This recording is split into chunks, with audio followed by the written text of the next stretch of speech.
মানুষ সর্বোচ্চ যেকোনো একটা সময় ৩ থেকে ৪ টার বেশি জিনিস নিয়ে চিন্তা করতে পারে না। ব্যাপারটা এরকম যে আমরা অনেক সময় ভাবি যে আমরা সবকিছুই আমাদের মাথায় রাখবো, but this is not the case. এবং thinking on paper is something like you are externalizing, যে আপনি আপনার থট প্রসেসকে আপনি আউটসোর্স করছেন। আর সেই জায়গাটাতে ব্যাপারটা আমরা এভাবে আ একটা প্র্যাকটিস করি, সেটা হচ্ছে গিয়ে আমরা যখন আমাদের মেন্টাল যে প্রসেসটা আছে, সেই মেন্টাল প্রসেসটাকে আমরা যখন হাতে লিখি বা আমরা যখন ড্রয়িং করি বা ডুডলিং করি, মানে this is what we are thinking on paper and that is happening on that.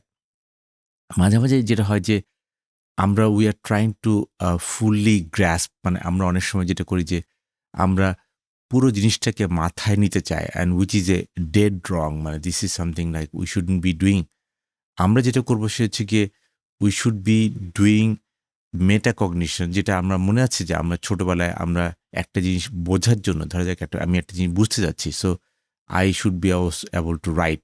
তো আমরা আসলে রাইটিং যেটা, সেটা হচ্ছে কি আমার মাথার সাথে আমার যে হাতের যে মোটর এফেক্ট, ধরা যাক আমি আমার একটা সস্তা কলম, সস্তা একটা fountain pen, this is the সস্তা ফাউন্টেন পেন দিয়ে আমি আসলে যেকোনো সময় লিখি। Fountain pen gives you a different kind of understanding, যে ওটা যে পিছলা এবং এটার যে একটা স্মুথনেস কাজ করে। এইজন্য কিন্তু অনেকে ফাউন্টেন পেন দিয়ে লেখার চেষ্টা করে। একটাই কারণে যে you you have a clear understanding, যে আপনি যেটা ভাবছেন সেটাকে আপনি খুব সহজেই আপনি হাতে লিখে ফেলতে পারছেন। আর সবচেয়ে বড় যে ব্যাপারটা হয় যে আমরা আসলে যখন লিখি তখন কিন্তু আমরা actively we are summarizing that part, we are comprehending that part, we synthesize that part.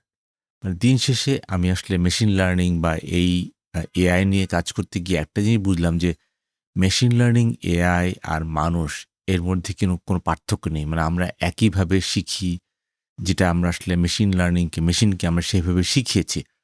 Point being, আমরা আসলে যেটাকে বলতে চাইবো সবসময় যে we always we should be always write on paper, think on paper, just to elevate our thinking process.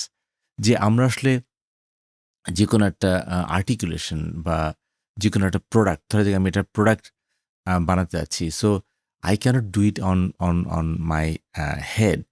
I have to get that product into some writing, into some drawing, and সেটাই হচ্ছে সবচেয়ে বড় part, যে even আমি যখন আমার অফিসে I want to communicate, that means I want to communicate, that means I prepare a presentation, maybe I prepare something, so I prepare a documentation which is better for communication. So আমাকে আসলে explain যদি করতে হয় আরেকজনকে, I have to be able to write, I have to be able to think on paper. So this is something like you sometimes you have a complex thought, এবং সেই complex থটটাকে কিভাবে আমরা আসলে নামিয়ে দেব আমার ডকুমেন্টেশনে বা আমার পেপারে, সেটা হচ্ছে একটা বড় part.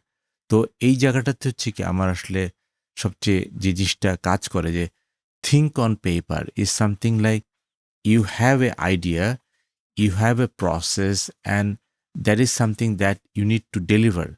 That is something that you need to deliver on the paper. এবং সেই পেপারটা যখন আমি প্রসেস আকারে যখন আমি করি, এবং অনেক সময় কিন্তু এটাও হয় যে আমরা যখন কাগজে লিখি, তখন কিন্তু আমরা যখন আঁকি বা আমরা যখন এটা নিয়ে কাজ করি, তখন কিন্তু it also forms A active Discovery, যে আমি আসলে কাগজে লেখার আগে বুঝতেই পারতাম না বা বুঝতেই পারছিলাম না যে হোয়াট আই লিডিং টু, মানে আমি আসলে কোথায় লিড করছি।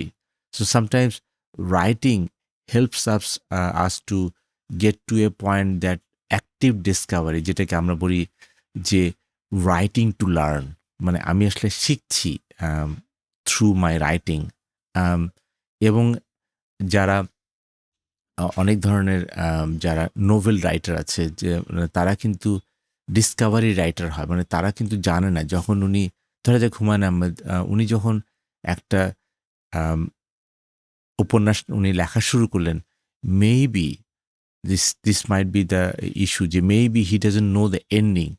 So while he writes he's exploring and he's also learning the environment, and then he gets to the point যে না আসলে ফাইনাল এন্ডিং কি হবে সেটা হচ্ছে গিয়ে উনি লিখতে লিখতে কিন্তু ওই ব্যাপারটা উনি বুঝলেন। তো আমি মনে করি যে সবকিছুর মধ্যে we should be able to think logically, and thinking clearly it is one of the helping point যে না আসলে আপনি লিখতে পারছেন নাকি। আপনি যদি প্রপারলি লিখতে পারেন, ডুডলিং করতে পারেন, mind mapping, everything is on paper. So the আমি মনে করি যে এই বইটা সবার পড়া উচিত। দিস ইজ দ্য বুক যেটা আসলে আমার কাছে অনেক দিন ধরে আছে, যে আসলে how do you write and how do you even communicate. So এই ব্যাপারটাও কিন্তু আমাদের মধ্যে চলে আসে।